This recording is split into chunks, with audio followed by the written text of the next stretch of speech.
You teach, you give workshops on racial sensitivity.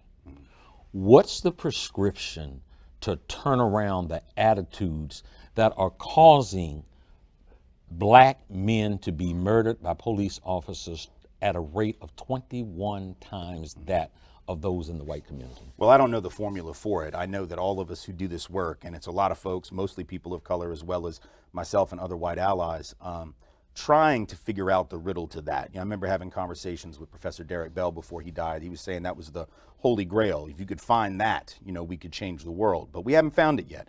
I do think that what it's going to take, a couple things. Number one is that white folks are going to have to be confronted with the way that we have been misled and put into a state of denial by the conditioning of the culture.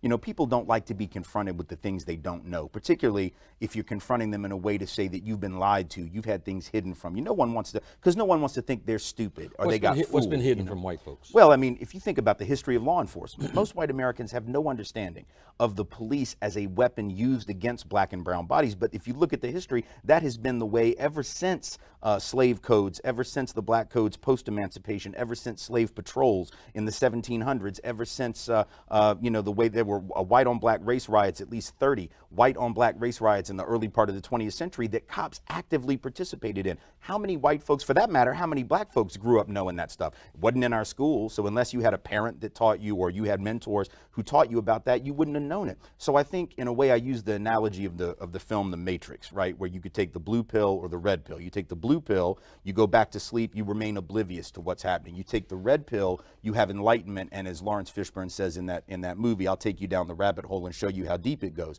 In a way, to be white in America has been to be walking around with the IV drip with the blue pill going through it every day of your life, not even knowing that you're walking around with it. And then when black and brown folks come out, they're taking the red pill because they don't have a lot of choice. They're like, don't you see the racism? And the blue pill folks were like, no, I don't know what you're talking about. So I think we have to confront that denial, number one. And the second thing we got to do is we have to acknowledge this thing is systemic. I think the reason white folks get defensive about the conversation is if you say we're going to talk about racism, white Americans think you're getting ready to call them racist.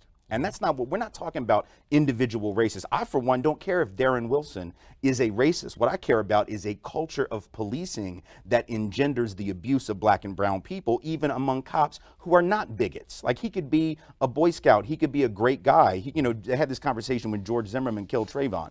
And I realized George Zimmerman, technically a Latino, but pretty white identified in terms of his character and who he hangs out with and all that. Here's a guy, they said, well, he's not a racist. He dated a black girl, took her to prom, mentored black children. It doesn't matter, because he is internalizing the same messages from the media, from the schools that we all are. So we don't have to feel guilty. What are those messages? Those messages are that black men are dangerous, because if you look at the news, there have been studies on this.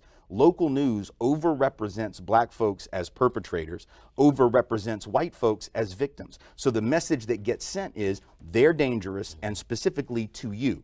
They are not only bad people, they're going to hurt you. So therefore, we want to keep them on that side of town. We want to keep their children in those schools over there. We don't want to work around them. We don't want to live around them, et cetera, et cetera. So I think that message comes through loud and clear in the way that media represents people of color. You know, whenever we, thinking about Tamir Rice, the 12-year-old child that was shot in Cleveland by police, when that happened, what did they do? The first news story in Cleveland that made a big splash was about Tamir Rice's parents and the history of domestic abuse and criminality among his parents, not about the cop that killed him. We talk worse about black victims than we do white killers. What did we say about Ted Bundy? Oh, he was so smart, and he was so quiet, and he always seemed so nice. Every time one of these white boys goes and shoots up a school, what do we say? We had no idea he was going to do this. So we talk better, we have more sympathy for white folks who commit mass murder, bury bodies under the house, cook them up in a soup pot, and eat them, right, than we do black folks who were killed by police. We start digging for every bad thing they ever did. We want to know if they had a juvenile record. We want to know if they'd ever been arrested.